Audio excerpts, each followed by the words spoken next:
Assalamualaikum viewers, I'm Hina Mehjabeen. I hope you all will be fine. As you know, we are doing the practice question of MTH 302 Business, Mathematics and Statistics, and today our lecture of practice question is lecture number 40 to 41, part number 3. But today's lecture start करने से पहले अगर आप मेरे channel पर new हैं then please मेरे channel को सब्सक्राइब कर दें, बेल आइकन को क्लिक करना मत भूलिएगा ताकि upcoming lectures, different assignments, quizzes and papers के नोटिफिकेशंस आप तक पहुंच जाएं.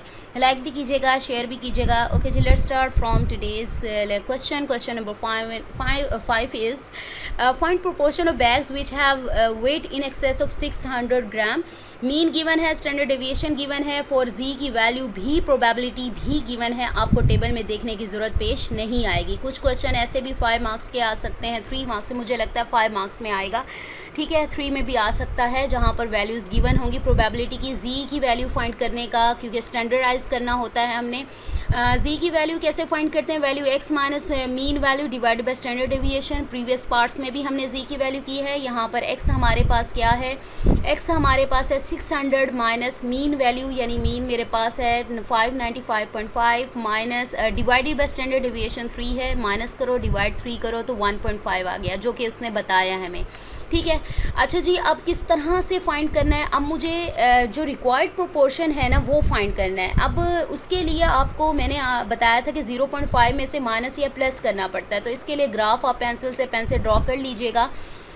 तो इसके लिए आपको क्या करना पड़ेगा? ऐसे कर्व बनाओ. ठीक है, कर्व बनाएंगे और मीन यहाँ पर क्या है? 595 पॉइंट समथिंग है, क्योंकि आपको पता है मीन यहाँ पर आता है और हमारी जो एक्स की वैल्यू है वो 600 है. तो जी की वैल्यू हमें पता है यहाँ 0 होती है और हमें बताई गई है जी की वैल्यू 1.5 है. अब ये देखो, अच्छा आपको कैसे पता चलेगा एक्स की वैल्यू 600 है? वो कहाँ पर, यहाँ राइट का नहीं, यहाँ आपको पता है जो ज़्यादा वैल्यूज़ हैं वो इस साइड पर जाएंगी, जो कम होंगी मीन से वो इस साइड पर जाएंगी. अब 595 था तो 600 ऑब्वियसली इसके आगे आएगा, कहीं पर लाई करेगा. तो एक्स मेरे पास क्या आ गया? 600 आ गया. तो अब देखो उसने यहाँ पर अगर देखें, चले हमें पता है 600 है जो 595 से आगे आता है, इसलिए यहीं कहीं लाई कर रहा होगा. अब मुझे उसने कहा है मोर देन, एक्सेस हो 600 से. हमारी रिक्वायर्ड प्रोपोर्शन है विच है वेट इन एक्सेस ऑफ 600, यानी 600 से ज़्यादा वाला प्रोपोर्शन फाइंड करना है. ऑब्वियसली 600 से ज़्यादा वाला एरिया तो यहाँ आएगा, ये वाला हमारा रिक्वायर्ड एरिया है और टोटल एरिया हमारे पास 0.5 है. जब हमने रिक्वायर्ड एरिया या रिमेनिंग एरिया निकालना होता है 0.5 में से उसकी जो जी की वैल्यू है ना उसको माइनस कर देते हैं. ठीक है, सॉरी, जो जी की वैल्यू पर प्रोबेबिलिटी होती है ना तो उसको माइनस कर देते हैं 0.5. यहाँ पर गिवन थी तो मुझे पता चल गया कौन सा एरिया फाइंड करना है. तो 0.5 में से माइनस कर दो ये वैल्यू, तो आपके पास ये वाला जो प्रोपोर्शन फाइंड करने को कहा था ना, जो वेट इन एक्सेस ऑफ 600 है वो फाइंड हो जाएगा. ठीक है, इस तरह से आप इसको फाइंड कर सकते. ग्राफ इसलिए ड्रॉ किया है ताकि आपको पता चले कि 0.5 में ऐड करना है या माइनस करना है. Now let's see question number 6, that is X is a normally distributed variable with mean, यानी mean mu is equal to 40 है. स्टैंडर्ड डेविएशन है सिग्मा 4 है. P of probability of X less than 50 find करनी है. और यहाँ पर भी आपको जी एट प्रोबेबिलिटी जो है जी की एट 2.5 गिवन है, यानी आपको टेबल में देखने की ज़रूरत पेश नहीं आएगी.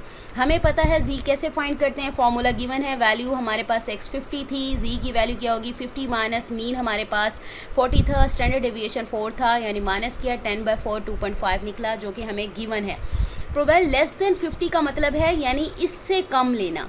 तो इसके लिए अब मुझे कैसे पता चलेगा 0.5 में ऐड करना है या माइनस करना है? नाउ लेट्स सी, हमारे पास मीन क्या है?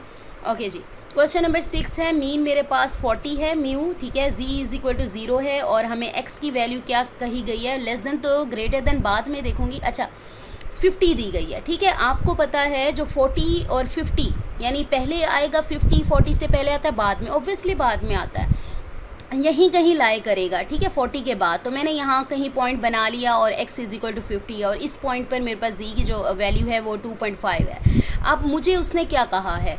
मुझे कहा है, क्वेश्चन में कहा गया है कौन सा प्रोपोर्शन फाइंड करना है हमने? Normally distributed less than x less than 50, less than 50. ठीक है, हमने 50 से कम फाइंड करना है. 50 कहाँ है? ये रहा 50. 50 से कम की बात करेगा. मैंने आपको लेक्चर्स में भी बताया था जब कम से बात करेगा तो ये पूरा का पूरा एरिया इसके अंदर आ जाएगा. ठीक है। 50 से कम यानी पूरा का पूरा कवर हो जाएगा, और ये पूरा एरिया भी 0.5 का और ये भी 0.5 में से जा रहा है।